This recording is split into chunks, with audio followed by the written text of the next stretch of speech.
Hey guys, here for another quick tutorial. Today I'm going to show you how to go ahead and swap from Tezos to Plenty using the Temple wallet above here. So basically you just go ahead and download the Temple wallet, and you can do that from the Chrome plugin store. Then you can go ahead and put in your private key and everything. Come here. Now you just press on Tezos, hit swap. Oh man, coffee is alive. Okay, go to Plenty. So just press on Plenty and then press 0.2 or whatever you want. Sorry for this. If you want to do decimals, just a decimal amount, you actually have to press 0.2.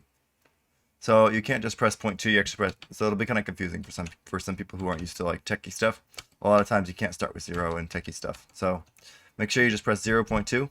And sometimes it doesn't load, so just like delete it and then press it again, and then that'll trigger the mechanism. Here you shouldn't have to like have any change slippage or anything like that. So just hit swap.